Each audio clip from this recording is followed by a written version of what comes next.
Hi, this is Towards the Moon.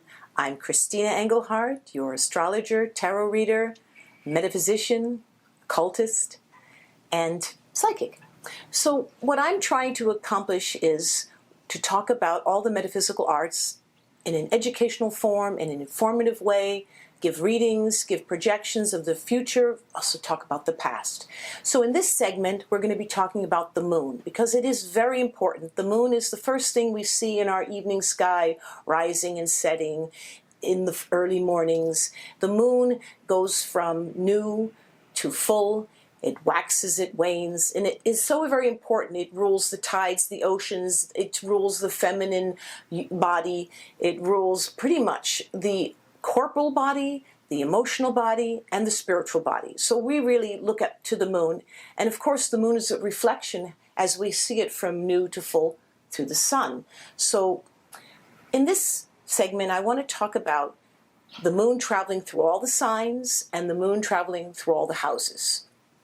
So first of all, I want to say the moon is with you from birth to death.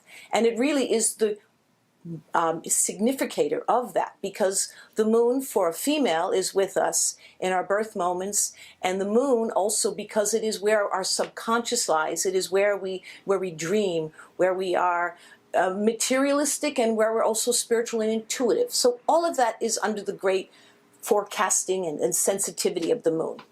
So I want to start with the moon in the first sign we have is Aries. Now, Aries is a cardinal sign, and it is in the first house naturally ruled by, but the characteristics.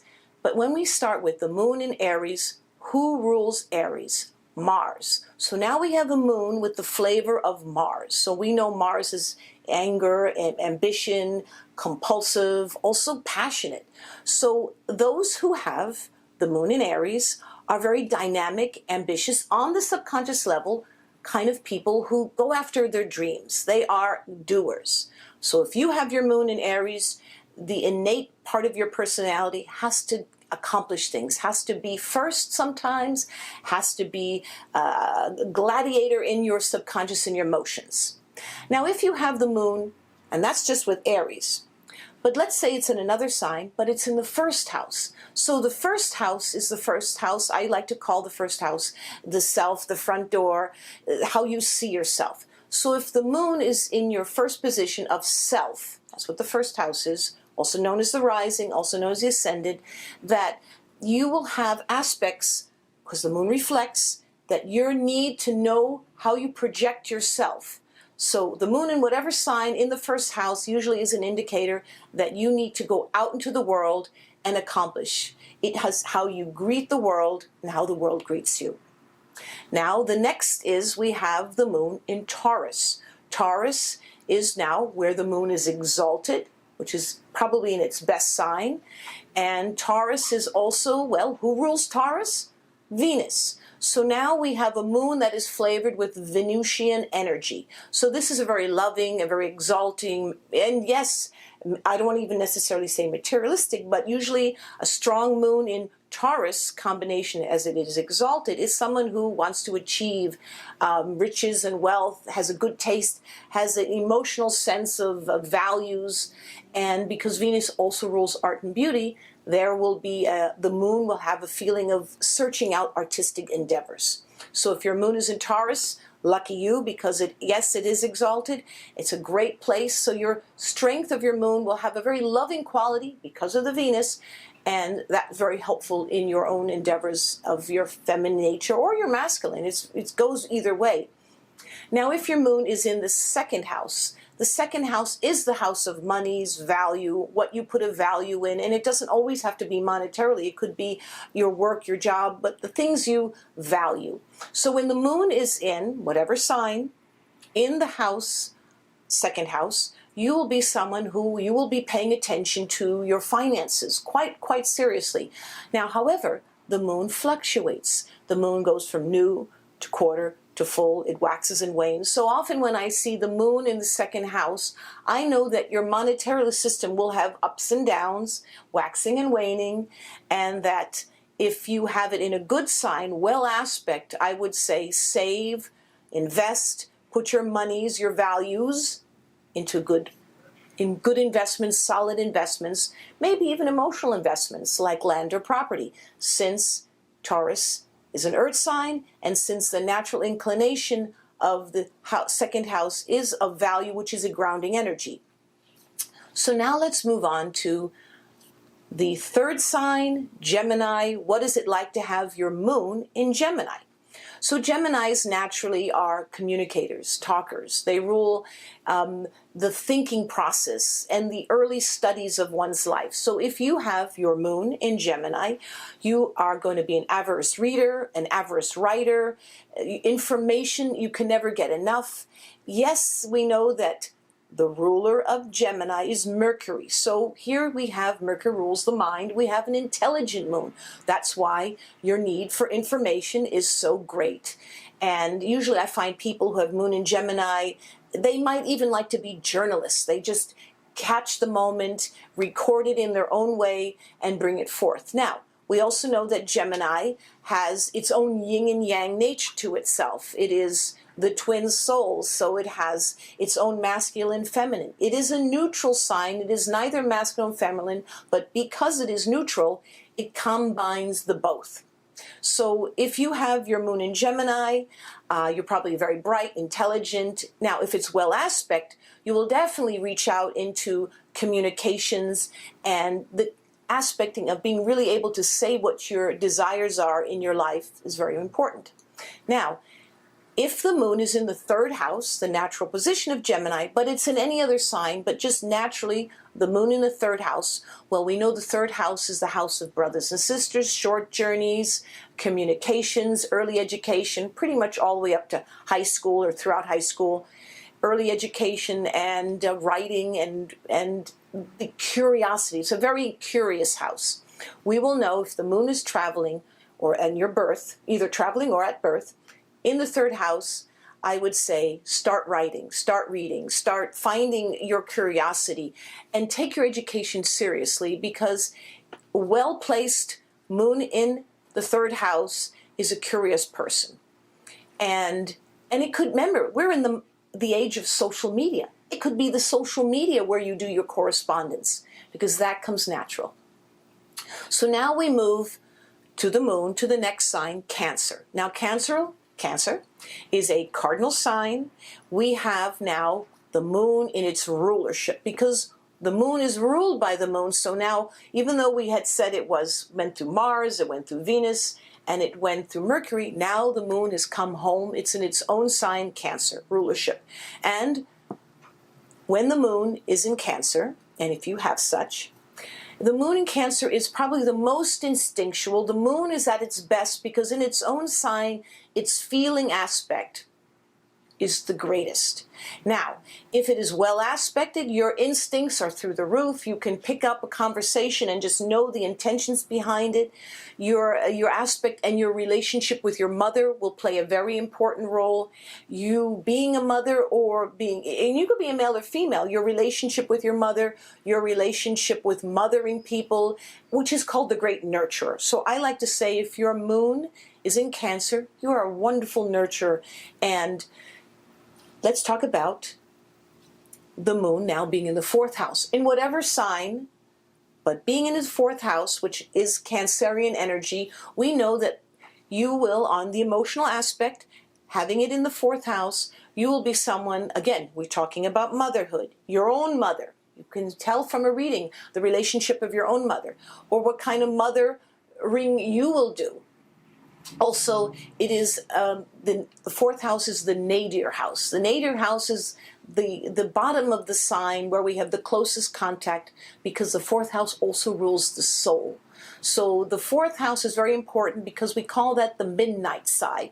So if you're born close to midnight, you will have your sun sign, or because the fourth house rules the midnight, where the moon is at the highest point in the sky, and it is where our instincts are the most in tune, where night magic actually happens. And also the fourth house is not only moon and mother, it's real estate, it's property, it's our soul, it's our home. So it's very, very important that when you have planets, particularly the moon, in the fourth house, well aspected, property, home, real estate, your investments in such, and also your relationships with the people in your life that you mother or they mother you. So that is a wonderful house to have, a very strong. If it is a debilitated moon of any kind, you have planets affecting it, then you will have challenges. But remember, since the moon is of your personal side and it waxes and wanes, the fluctuation that you go through with having the moon there means as you mature in life, the emotional graduation, education, manifestation you do as a person gets stronger. You get to overcome because we learn through our emotions, and that gives us the strength to make good choices in life. And that's the fourth house. Now we're going to talk about the fifth zodiac sign, Leo. And if you have your moon in Leo, now who is the ruler of Leo? The sun. So of course, the sun, bright, sunny, energetic, and your moon, which is receptive in a bright, fiery sign. So usually when I meet people with their moon in Leo, they're natural performers. They get the best instinctive energy to appear, reveal, be creative, because Leos are highly creative. And if your moon is in Leo, there is a sense of showing up, being, I don't want to say necessarily all the energy on oneself, but you know, the moon in a sign that shines like Leo, because it's ruled by the sun, there's a tendency for you to like to shine in whatever position and aspect of your life. It's either in career or home or such. So the Leo moon is actually some of the, you know, wonderful people in the sense that they like to have great adventures. Now, if it's a debilitated moon in Leo, the tension, if you're not getting the attention you need, you might demand it, because, you know, Leos, as they are naturally, they will have the aspect of not being afraid to saying what they want to do. Also, let's talk about now, since it's the property of the fifth sign, well, let's bring it now into the fifth house. So what are the qualities of the fifth house? The fifth house is the house of children, creativity, love affairs, the entertainments, the arts. So whatever sign your moon is in, just the qualities of it being in the fifth house will give you that very inclination to be artistic, creative, your needs for children, you're shining with your children, being childlike and imaginative, probably until the very ends of your days. That just comes naturally. Leo moon, or the moon in the fifth house, has that great quality of being childlike. Now, of course, if it's another zodiac sign, and you know, a more serious zodiac sign, just that once it hits the fifth house, it lightens it up. It gives a great sense of, wow, what am I going to do creatively? Now, also, I want to say that if it's a debilitated zodiac sign that the moon might be in, those would be your challenges. Delaying having children, delaying having your career, or taking a while actually finding out what your creativity is. And of course, that is why you go and have a professional chart done. Now let's move into the sixth sign, which is Virgo. So now let's talk about the moon in the zodiac sign of Virgo. So who rules Virgo? Mercury. So now once again, the moon is now entering a Mercury aspect of its emotional instinctuals. But Virgo is quite different in its Mercurian way than it was as it was in Gemini. The moon in Virgo is a more service oriented. It is less about communicating, here I am, look at me, let me take off the top of my head, because Gemini speak quickly, think quickly, move quickly. We have now Virgo, which is a great thinker, is the researcher. If Gemini is the early school, Virgo likes to get through college. So a Virgo moon, now the natural positions of it are, we're going to have yourself, your Virgoian moon, which is intelligent. It is a mental moon. We're going to have it being a great thinker. We're going to have it because Virgo is a natural assimilator. It likes to take things apart. Why did it work? It likes to look at the small picture, the nuts and bolts of things. So your instinctual moon being in Virgo will like to take things apart. So your own emotional side, as moon is emotion, will always look for the details. Why did this happen? How did this happen?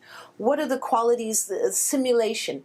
Now, because Virgo rules the intestines and in the idea of the simulation and digestion, you will be thinking of all your emotions. You'll be digesting little by little the pieces. Sometimes you could find yourself emotionally judgmental. Sometimes you can find your emotional hunger to know things so great that you almost put your emotions on pause so you can figure things out before you make a decision. Now, I like to say Virgos are natural healers, natural organizers, and they know how to put things into categories, and they know how to put things into a perspective. Because they are so bright, that having order is very important. Now, if you have the debilitated moon in Virgo, let's take all of that and say you could be very disorganized and you could be very unthinking. You could be the opposite of just what I said, because that is where you have to put your values into, your emotional values. When you do apply yourself to education, information, you actually are satisfying your Virgo moon, because that's what it truly is seeking. Now, let's talk about the moon in whatever sign in the 6th house, since we were focusing on the 6th energy. Now, the 6th house is the house of health, healing, service, work. It is the house of healing enemies. It's the house of pets. So if your moon, which is a great feeling, is in the 6th house, you will find yourself very attached to what your work is, very involved with healings. I find that great nurses and doctors have a strong Virgoian moon, or planets, particularly the moon, in the 6th house, because the moon is the receptor, and since it's in the house of health, healing, service, and work, that is what you're going to have your proclivity to. And of course, animals, either the great love of them or the opposite, because again, if it's a house well aspected, that's what gets amplified. Now, the moon in the 6th also talks about service. Now, on an emotional level, when moon is in the 6th house, creating a Virgo energy is so important to be the great healer. So that's, remember, I find that a lot of healers have strong 6th house energy. At the same token, they can be great organizers. They can be very good in restaurants and serving, because it is a house of serving, so you can heal through serving. Great chefs have this strength in this ability. So once again, the 6th house, health, healing, service, work. If your moon is there, in whatever sign, you will have the energies that are applied to that. Now, because what we've done from the 1st now to the 6th, we've just seen the moon travel all through the bottom of the chart. Now we're coming up over, because the circular chart in the Western astrology and the circular, we have now coming above, and we're crossing over into what we call the descendant. So we had the ascendant the 1st, now we're coming into the 7th house, it's the descendant. And this is where Libra rules. So if your moon is in Libra, now if you actually look at the zodiac sign of the Libra, it actually looks like a sunset. We have a line, another line with, looks like a setting sun, because it is the house of the setting sun. It is now where we had the midnight of the 4th house, now we're coming into the setting sun aspect of how the moon or any planet travels through the zodiac sign. So having your moon in Libra.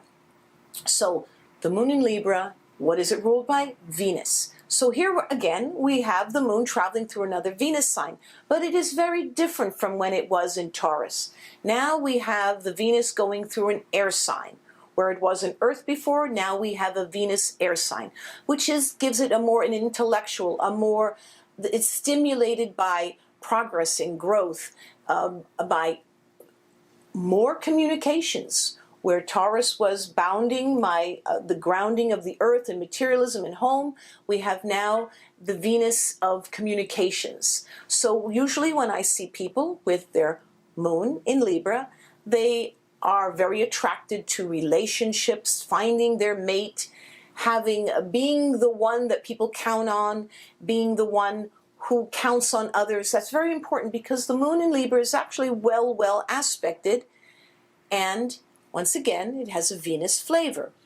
So will probably find yourself with moon in Libra.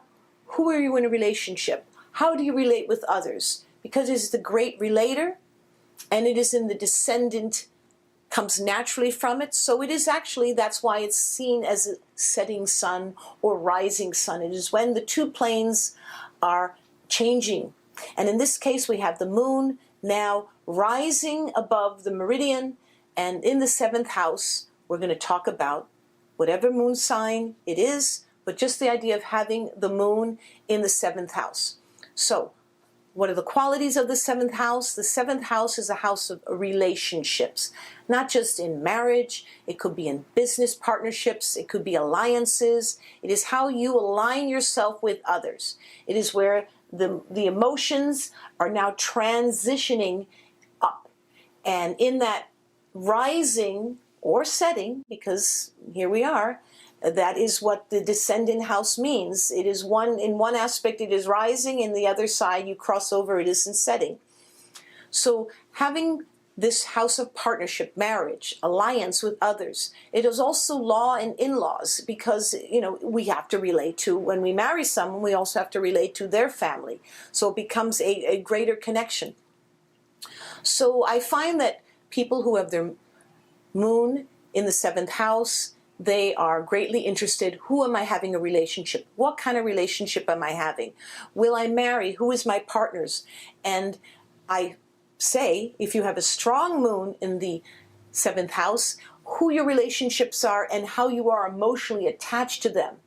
Now, because it is a house of connectiveness, if it's a strong, positively aspected moon in the 7th, you could have some wonderful wonderful relationships.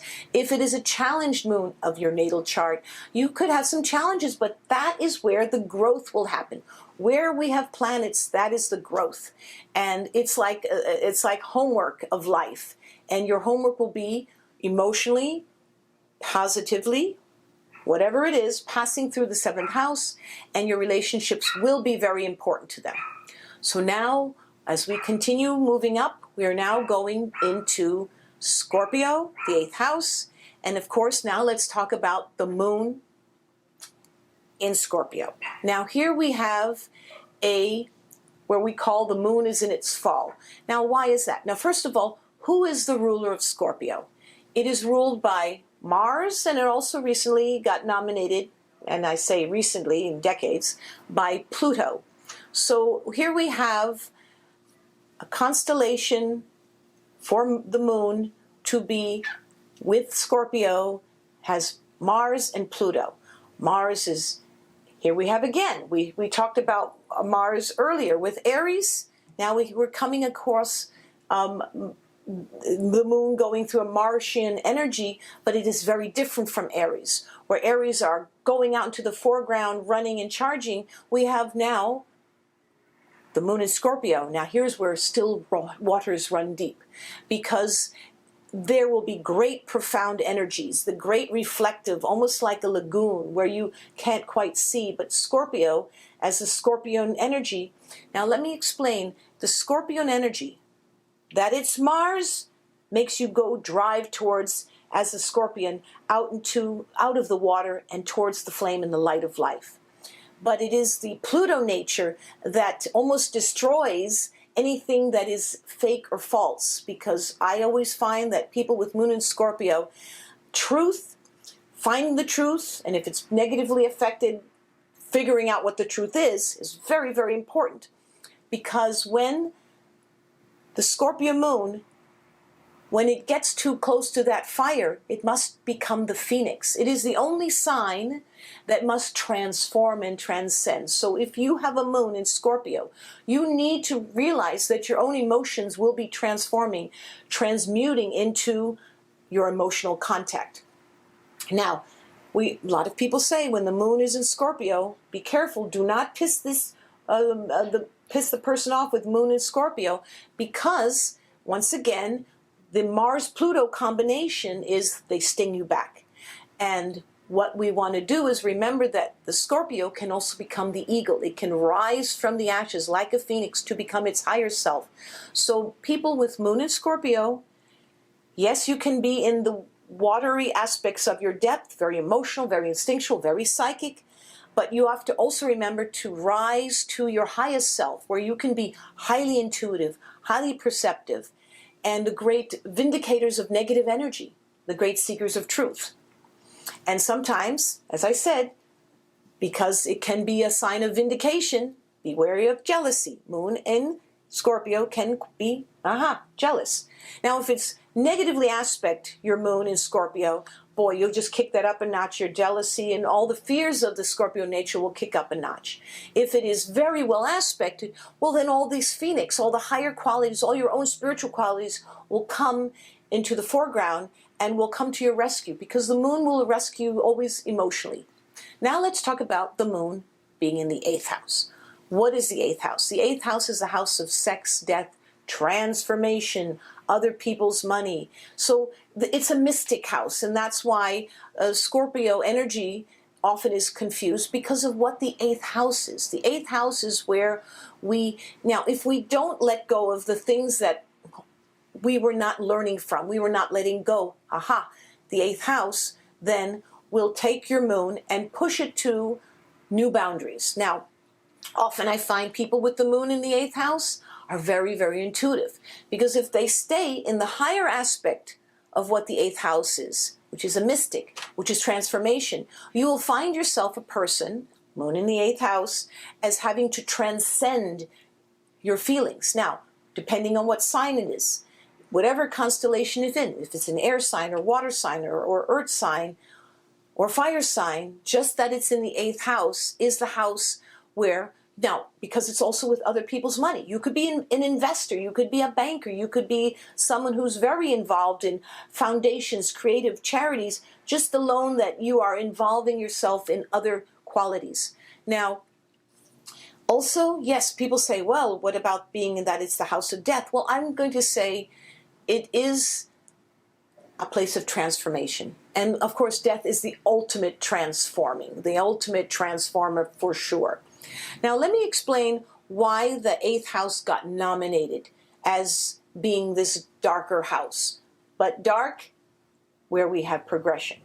So, from the 1st house, which is how we walk in, how we start the chart, the 1st house can connect to every house but the 8th house. It is the only place where it does not have a direct alignment. And therefore, it is called a moksha house, as the 6th, as the 12th, but the 8th house is your definitely deep mystical house.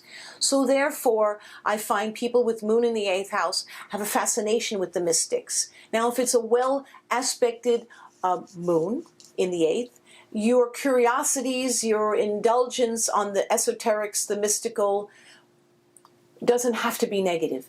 If it is negatively aspected, well, you might have these challenges. You might have to have understanding of what that means. Because once we're in the living, we must all come to terms with, we have an expiration date. So I'm not going to say that the 8th house is where it all happens, but it is where we learn about what that means. Because each house has a meaning, and the moon is the manifester, the educator of meaningfulness. Now let us move to the next sign. We're going to the 9th sign. Here we have the moon in Sagittarius. So Sagittarius, who is ruled by Jupiter. Now, the great, benevolent, expansive Jupiter, I like to call Jupiter the cosmic Santa Claus. It gives, gives, gives. Sometimes it doesn't know when to stop giving. But in general, your moon, and if you have a moon in Sagittarius, wow. So here we have the moon needing to expand. Here we have someone, a great lover of travel. Here we have someone who loves education, philosophy, why things work on a very spiritual level. So where Scorpio and the 8th house was more mystical, now we are dealing with more spiritual. This is where the great education. So moon in Sagittarius, these are the publishers, the writers in another sense, because Jupiter has to do everything big. So if your moon is in Sagittarius on your emotional level, there's nothing being and doing small. You want to show up in a big sign, in a big sense, in a big way. Now, if it's positively aspected this moon in Sagittarius, wow, and of course in whatever house it's in, that will be the indication that you have a love of adventure. And in that adventure, you will have the need to go out into the world. And if you physically can't do it, there are great books, there's television shows, there's information, there's research. So it's a hunger to learn. It is a moon that likes to expand into its great philosophy, because when you go into the subconscious, you're also going into the philosophy of oneself. Also, Sagittarius, as being half horse, it has an animalistic side of itself. So sometimes people with moon in Sagittarius really know how to party, and sometimes if they don't have it strong enough, will indulge and overdo things, because it can have that ability to never know when to stop. You know, Santa Claus can't eat enough cookies, can't give enough, and doesn't know how to say no sometimes, but always for a good sense, always good for a good laugh, because they are jovial, Jupiter jovial in that aspect. So moon in Sagittarius is quite fun. They're quite fun and expanded people if it's positively aspected. If it's not, if there's a lot of challenges to your moon in Sagittarius, you might find that you have delays on what it is you want to do, on where do you want to go, and maybe you're not sure what you want to learn. You want to learn everything. Master of many trades sometimes is deluding yourself. So if you can take your great information and focus it, aha, then you're dealing with a very impactful moon in Sagittarius. Now let's talk about the house. If you have the moon, whatever sign, traveling through in the 9th house, what is the 9th house and what does it mean? So the 9th house is the house of education, foreign languages, foreign countries, higher education, publication, and this is where, yes, sure, you write the book, but if you don't publish it, then what?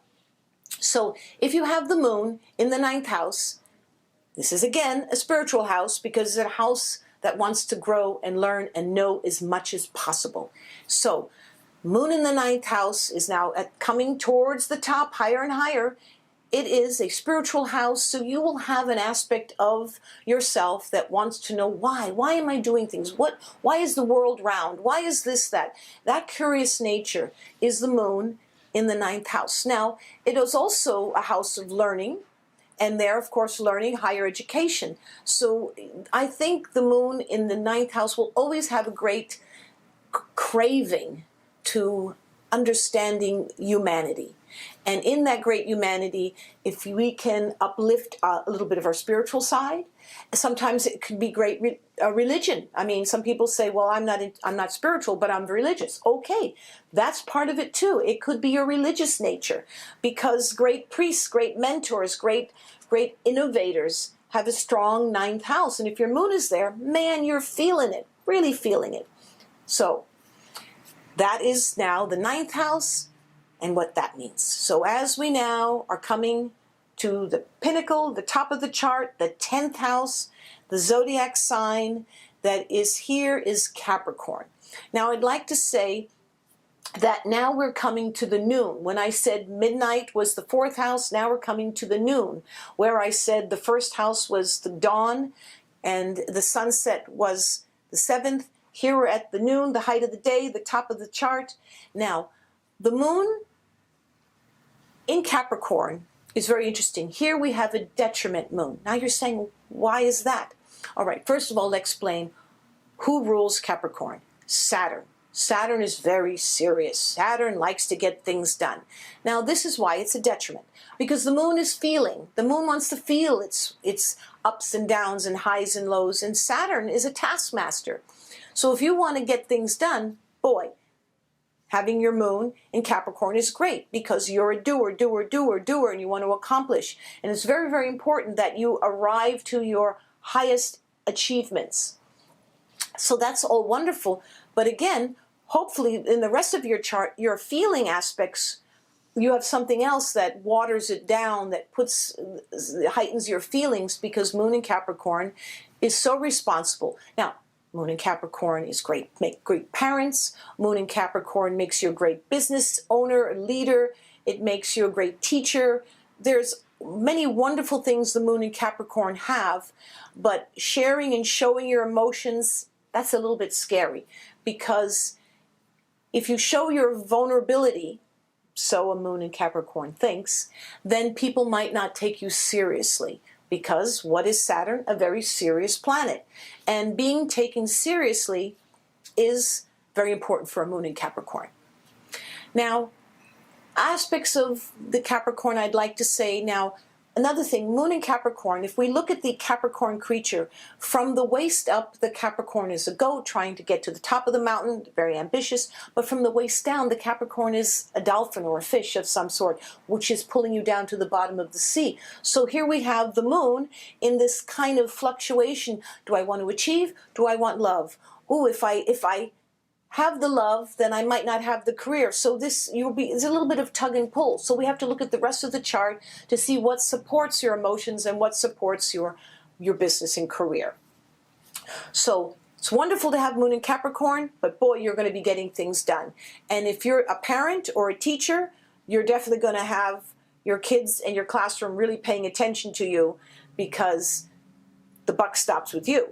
Now, if it's exalted, in the sense you have a lot of planets coming very positively, nurturing that, you will have great success in that. If you have a lot of debilitation, because once again, the moon is in a little bit of a detriment, is very sensitive to being so serious, then you might find yourself needing the joy to remember putting yourself back into it's not necessarily all about work. So now let's talk about the moon in the 10th. So the 10th house is the house of career, honor, father, reputation, your reputation. And I'd like to say it's the male house, where the 4th house was mother, opposite of that. Now we're in the 10th house is father, honor, reputation. So it is a more masculine house, and that doesn't mean that you have to be male or female to have success. But our own yin and yang of our own personalities, when the moon is in the 10th house, boy, wouldn't it be nice if we had our career, our relationship with our father, a mother-father connection at peace and at harmony. And of course, what planets aspect the moon in the 10th will tell you what favors it or what are the challenging aspects of it. Because I don't like to say good or bad. I like to say challenging, learning, because that's why we're here. We're here to learn. Moon in the 10th house, remember, the moon reflects the light. So since when the moon is in the 10th house and it needs the reflection to feel its fullest, that if you have your moon there, who supports you, who reflects onto you with the moon in the 10th will actually help you in your career. So don't try to do it all alone. Be supported. A successful moon in the 10th house, well supported by its great emotional friends, sisters, brothers, partners, whatnot, will help you with your success. Now, because it's also the placement of reputation. Now, with a moon in the 10th house, oh my gosh, if you find that somebody talked about you or your reputation was tarnished or you didn't like what was said, boy, does that affect you. That's a trigger for you. Your reputation, it wants to be very important to people because you want that respect. And yet, it's emotional. You don't like to show your emotions because what if people have an edge or a feeling or they're worried or they think, oh, you can't handle the job, because 10th house is so career oriented. Now, we talked about the father, the moon in the 10th house, absolutely well aspected. Your relationship with your father, very, very important. Now, we know planets are moving all the time, so the moon will always, once a month be moving into different aspects, and it'll transit through your 10th house. And when you were born with the moon in the 10th house and the moon crosses over, you will be thinking, am I doing the right thing in my career? Am I getting across? Is my message across? Am I respected? This very important respect. Is my reputation at risk here? Shall I make this move? Shall I not make this move because of that sensitivity? But ultimately, the moon, which is so instinctual, being in the 10th house, I would say that what sign it's in and how it's aspected will have a lot to do with telling you what kind of career you have and the relationships with the men, the male, the fathers, or even yourself if you are a man. Now we're going to move to the next sign, which is Aquarius.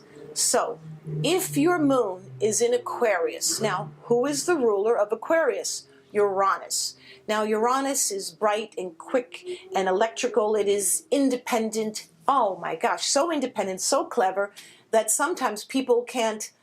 You move faster than a bolt of lightning. In fact, that's what Aquarius is. Most people think Aquarius is a water sign, and the man bending on his knees holding the pitcher, there's water coming out. No, those are lightning bolts. Aquarius is an air sign. It's not a water sign. And why you say, well, what does lightning bolts have to do with it? Well, how do you make lightning bolts? Is when you have hot and cold air up in the sky colliding and crashing. Wow. So here we have a moon in Aquarius. So these are very electrifying people. Moon in Aquarius does very good with the public. You can be the most happiest standing in front of an audience of people and having something to say, and your feelings are magnetic. And that is very true of Moon in Aquarius. Moon in Aquarius is very good for the public. A moon sign in Aquarius does better in front of an audience than it does one-on-one. Because remember, Aquarius is not so much an emotional sign. And here we have the emotions in an electrifying, passionate, inventive, and a bit of a rebellion, because that is what lightning bolts do, hot and cold combining. Sometimes we have to risk something to make something electrifying happen. So if you have your moon in Aquarius, and it's well aspected, you are a person with brilliant ideas, and your instincts, you must trust them, because if you feel that, wow, you're pulled off to some place or some feeling or some opportunity, if you're feeling it through this is an intellectual moon, because it is a nonconformist. It doesn't like to follow the beat of the drummer. It creates its own beat. So these are the very unique, imaginative peoples on their subconscious and emotional level. Aquarius also naturally rules friendships. So here we have the moon in Aquarius, usually well aspected, many, many friends, and the more the merrier. Now, a moon that might have some challenging aspect to it, maybe your moon in Aquarius has some lessons to learn. Well, we're going to have our ups and downs with friends. We're going to have our ups and downs with it being with sometimes originality is not understood by others, and we have to really come back to the drawing board and saying, well, that was such a great idea. Was I ahead of my time? Was I moving too fast? Was I too unconventional that nobody understands it? So since it's an intellectual moon sign, we have to go back to the drawing board and keep at it. So moon in Aquarius, be inventive. Remember, ultimately, if it's good for the multitudes, if it's good for everyone, then it'll be good for you, because that is the aspects of it. Now let's talk about the moon in the 11th house. So what are the properties of the 11th house? Yes, the 11th house is the house of wishes, dreams, goals, friends, organizations, big corporations, the mass media and the masses. So the moon in the 11th house, who your friends are, what companies you work for, how your instinct is, if it's good for me and it's good for everyone, I'm on to something. So you're triggered by your friends. You're triggered who your friends are, and of course, well aspected, you are a charmer to people. Moon in the 11th house loves to charm people, be interesting, be full of dreams and goals and ideas. So you are motivated, and goals, if your moon in the 11th house, please write your goals down every day. Check off the ones that are realistic or not. And really, obviously, depending on what zodiac sign it is, the moon alone in the 11th house will tell you that it is definitely about how you show up in the outer world, how you can reach as many people as possible, and be very instinctual on how you can serve the most people. Because of that, because this is a house of dreams and goals and visions. And since it's dreams, and the moon is definitely the mirror to the inner soul, please write down your dreams, because you probably have fantastic dreams, and some of your goals and your visions and your ideas will be guided from your dreams. So never underestimate. Moon in the 11th house, pay attention to your dreams, because they will be great teachers for you. Your dreams, your subconscious, will be a great information for you. Now, last but not least, we are moving into the sign of Pisces. What is it to have your moon in Pisces? Now, who is the ruler of Pisces? Well, in the old days it was Jupiter, but now we have moved to include Neptune. So Neptune, of course, what are the aspects of Neptune? Neptune is illusion, delusion, imagination, compassion, service, or sacrifice. That's a lot. So if you have your moon in Pisces, well, you're here for a mission that's probably deeper than you could have even imagined. Moon in Pisces are the most instinctual people, psychic levels through the roof. How you are picking up on the energies are fantastic. Now, there are two fish. That's the symbol of the fish, which will come. Now we're speaking to the feet. So we went from the top of the head down to the bottom. So when the moon is in Pisces, because it is ruled by Neptune, Neptune's a great feeler. Neptune can be nebulous. And so when your moon is in Pisces, I need you to pay attention, because often people with moon in Pisces want to rescue others because they're so compassionate that they will attract people who are having problems themselves, or picking up every stray animal that they find, because they're great healers. You know, the Neptunian, it's compassionate energy. It wants to fix and heal the world, and that's wonderful. So well-aspected moon in Pisces are great healers, great instinctual, great psychics, great doctors, great psychologists and philosophers. Have a strong moon in Pisces, or at least it's strongly aspected. Now, the warnings I would give moon in Pisces, once again, because your need to heal and help and fix, you might attract an entourage of people who, I don't want to say bring you down, but need you. And so because it's a sign of service or sacrifice, here if you serve your emotions through your intuition and do help others, it comes back to you good. So it's important that if you are going to help people, that you don't forget to be sacrificial of yourself. You still need to have an instinct for yourself. And I find people with strong Piscean energy in the moon, they're wonderful musicians. They are the great conductors. They can feel things like no one else can, because that's the Neptunian energy. So I find that, now, be careful of drugs, be careful of indulging, because alone the moon in Pisces is so feeling that sometimes if you're in an environment you're feeling not enough, you could take things to help you feel along. So stimulants, a cup of coffee will take you higher than a regular person. A puff of a joint will take you to almost another planet. I mean, Pisces moon have great feelings, and they're great servants to their spirituality. So I like to say, if your moon's in Pisces, do pay attention to your spiritual side. Even if it needs to be religion, even if it needs to be faith, follow that faith and follow it for the goodness of others, because a well-aspected moon in Pisces feels, and a difficultly aspected moon in Pisces sometimes doubts its feelings. So we're going to have to work on that.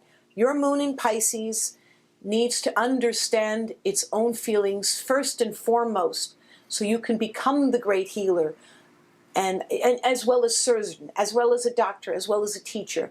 First, the great learning for yourself, and then you'll become the greatness of what your instincts allow you to be. Now, we're in the 12th house, the final house. What is it to have your moon traveling or at birth in the 12th house? It is the last house. I like to call the 12th house the house of ultimate understanding. This is where it rules hospitals, institutions, great healing, great understanding, charities. And this is where we call and that's why we're coming in the last house, the 12th house, right before the dawn, the last part of the night. That is where just before the first light of dawn comes. which would be the first house. So here we have the last bit of midnight, of the night self, and which is actually the early morning. So this is where, when the moon is in the 12th house, you were born with it there or traveling, we now have to understand our feelings more than ever, no matter what constellation it is in. To have your moon, which is the reflector, the mirror, in the 12th house, we are having to focus on, why am I here? What is my purpose? What am I supposed to do in this life? So you're truly connected to your ultimate understanding. And if you feel, wow, I want to help others, do so. Because remember, this is the house of ultimate understandings and great charity. And here, where the thought of angels and the afterlife and the mystics are also very well applied. This is the third moksha. The first moksha house was the 6th, then the 8th, and finally the 12th. So in itself, why is it called that? Because it's the great healer. The 6th, the 8th, and the 12th, these are the houses where sometimes we have to let a little bit of ourselves go, where we can make room for the other. And the other is God. The other is spirit. The other is faith. The other is our fellow mankind. So I find great healers, great surgeons, great people who are investigators of the unknown and not only the occult, but also detectives, also the people who, they have to get down to the bottom of it. And this is why when you have your moon in the 12th house, well aspected, we come to the greatest understanding. Great mystics have, when the moon passes in the 12th house, they have their most, this is when they reach sort of their own nirvana through their feelings and emotions. Not to be understood where it is a false reading or dark or an imprisonment house. But yes, because it rules hospitals and institutions, including prisons, a debilitated moon, we do not want to feel isolated or alone. One must find a spiritual realm in our quietness, and that's where faith comes in. So moon traveling through the 12th house, it is so deep that please take that to your faith, your great faith within yourself. It might feel lonely sometimes, but that is so that we look the deepest inside ourselves. And so, ladies and gentlemen, we have gone through all the houses and all the signs. And as we are here now, coming to the whole meaning of, and through our body temple, how important the moon is. And as hopefully this was very educational for you, my next series will be on Mercury and how our mind and how that travels through all the zodiac signs and through all the houses. So I hope you enjoyed it. Please subscribe and don't forget to look towards the moon and follow me. Thank you very much.